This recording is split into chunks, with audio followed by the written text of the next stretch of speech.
Good morning, listeners. Welcome to everyone near and far. We've had a request from a listener to talk about communication and how you can strengthen a relationship through effective communication.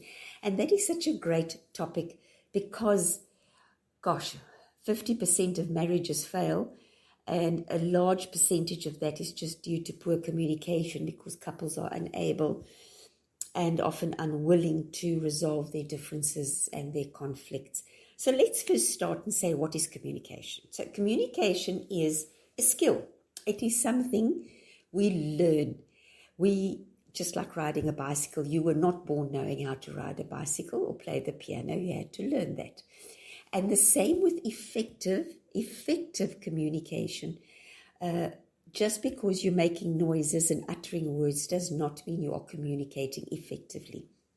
Yes, we can ask for a cup of coffee and everybody understands that.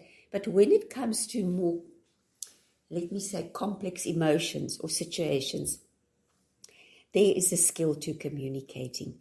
So first and foremost, let's say communicating is listening and speaking. Of course, there are subtle ways that go with that, like facial expressions, the raised eyebrow, the thumbs up. And of course, if it's a text message, we are all familiar with the little emojis that we use to communicate a certain emotion or situation we wish to communicate. So listening is so important. Do not speak over the person who is talking. Do not interrupt them. It is very irritating, not to mention rude, when somebody does either of those two things. They either interrupt you or speak over you.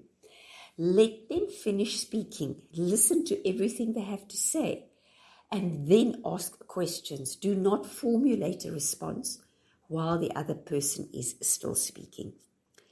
So let's say my husband has been waiting for me and he hates waiting for me, and I'm late and I get in the car and he rants at me. That just immediately gets your back up. However, if he listens, if I get in the car and I say, gosh, I am sorry I've kept you waiting. It was unavoidable because there was a queue at the ATM and there was no way I could speed it up and I really needed to do this transaction at the ATM. So that way, by not attacking me as I got in the vehicle, I had an opportunity to explain, and then he's welcome to say, gosh, wasn't there another ATM available? Were there any of the other banks' ATMs that you could perhaps use? And that has avoided the whole, why are you late? I'm waiting for you. Now I wait and now the traffic's going to be crazy or whatever. So when someone's talking, give them the opportunity to finish speaking before you respond in any way. The speaker, make sure you are clear on the objective of the communication of the message before you deliver it. Because if you are not clear in your own mind what you're going to say or how you need to say it, then how is the other person going to be? And there again, misunderstandings happen. People assume certain things and then it just ends badly. In a romantic relationship, as I say, the listening and the how you express what you need to say in a way that the other person can receive it with an open mind is key. So, to strengthen a relationship, or any relationship for that matter, don't insult or belittle the person. Do not insult or belittle their emotions. They have every right to feel the way they feel. You may not agree with it, but it is not your place to say, oh, don't be so stupid, or you are so sensitive, or you make such a big deal of things. That is not your place. And again, what is the object of the exercise when you do that? What's the object of the message? If you do that, it is probably because you haven't got an adequate answer. So you rather attack the other person, hoping they would then not, point out your shortcomings. But those are just no-nos if you want to strengthen a relationship. You have to make sure you understand what the other person is saying. As I say, if you make sure there's good understanding, it saves time, it saves conflict, it saves emotion, and it saves a lot of money. Divorce attorneys are very, very expensive, and corporations and companies employ communication experts to help their staff communicate better. They have mediators where there's conflict to help them communicate with each other. It is a very expensive exercise if we don't communicate effectively. The other thing is, if you're in a relationship, and I'm talking about a romantic relationship here, or perhaps not necessarily, and the other person is not open to sitting down and discussing something, write them a letter.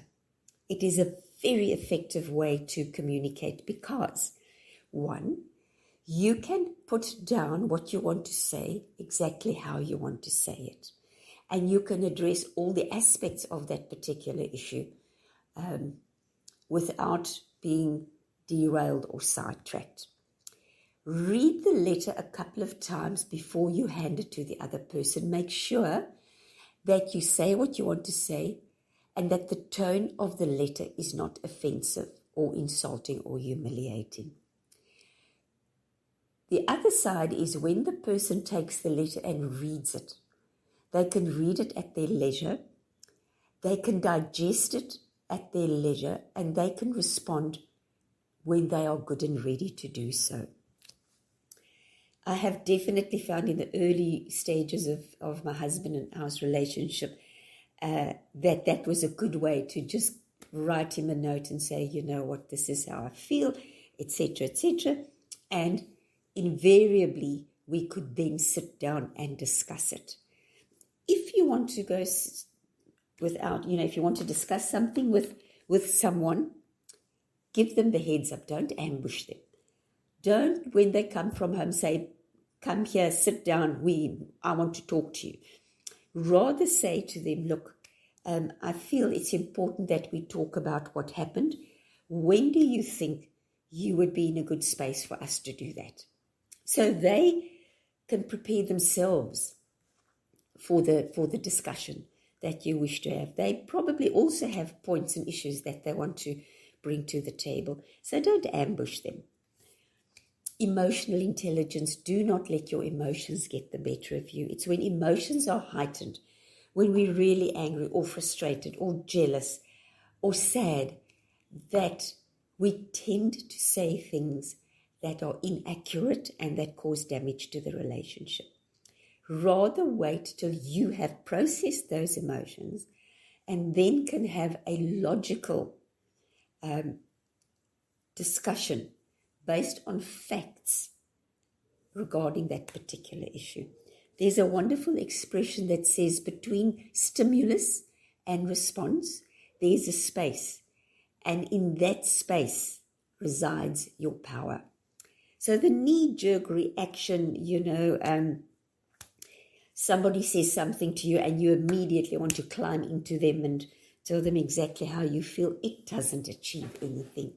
It really, really just complicates and destroys relationships. So if somebody, let's say your significant other, has said something or done something that has riled you, do not act on impulse. Do not act when you are really angry or frustrated or disappointed. Wait, process it, and then ask yourself, what do I want to communicate to him or her? And then formulate in your mind the words you're going to use to communicate that in such a way that it can be received and received in the right frame of mind, that your intentions are understood and that you can have a discussion about that.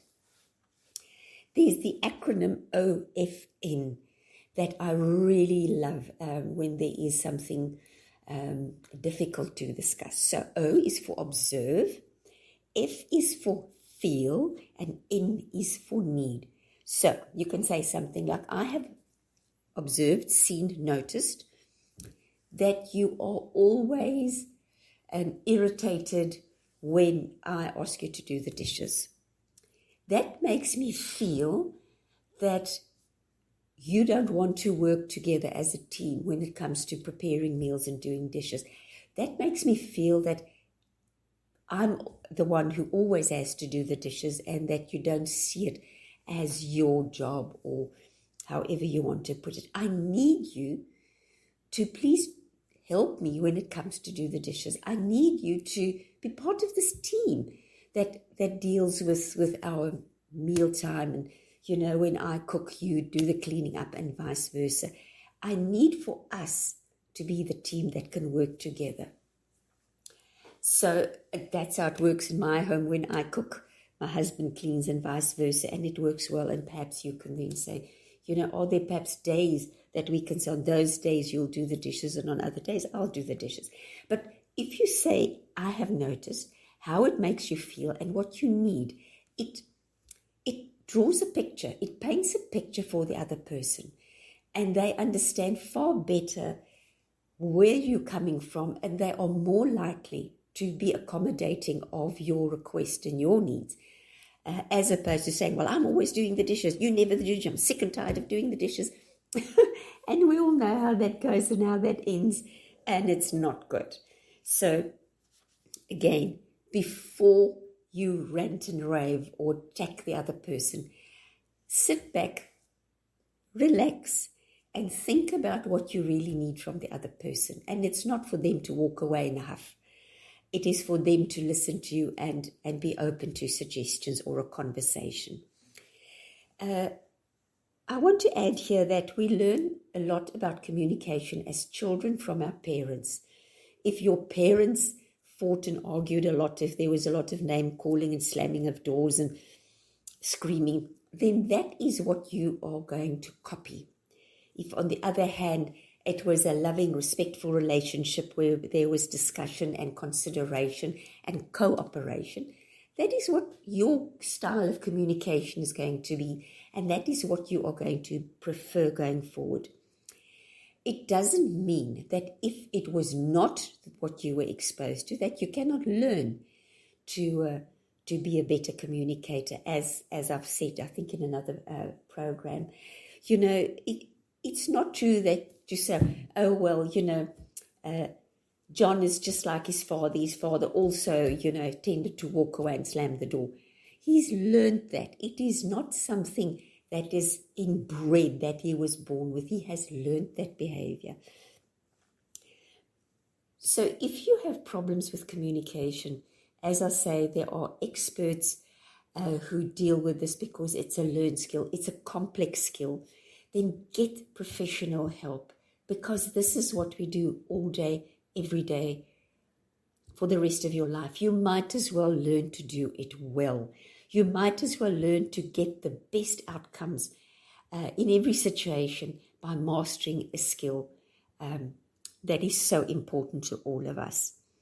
Never insult, never belittle. Honor the other person's emotions. Listen to what they say. Ask, say, if you see your partner's upset, say, please, I see you're upset. Please tell me how you feel and what has upset you. And then be open to that conversation. Be open to what he or she's going to say.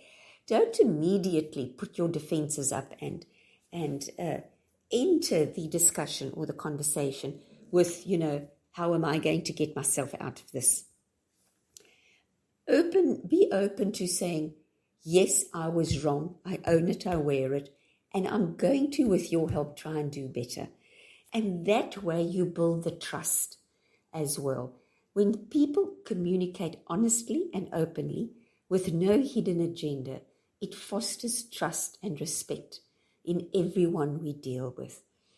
So become aware of what you are saying and how you are saying it and your timing.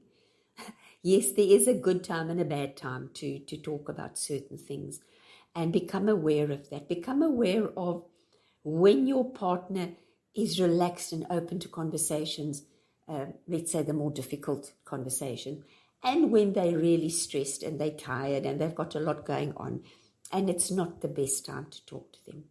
So listeners, I hope that helped. There's a lot more to communication than this, but those are the basics. of open, honest communication, of strengthening relationships through good, open, honest communication, and being open to the conversations that perhaps your significant other needs to have with you, and that you can be equally open and honest and in a receptive mode. If that is helpful, I am very pleased. If you would like more information, please contact me on 082-330-2439, or you can contact me via Ryan at South Coast Radio. And I wish you all a wonderful day and an exciting weekend ahead. The radio station you can't live without. This is your radio. This is South Coast Radio.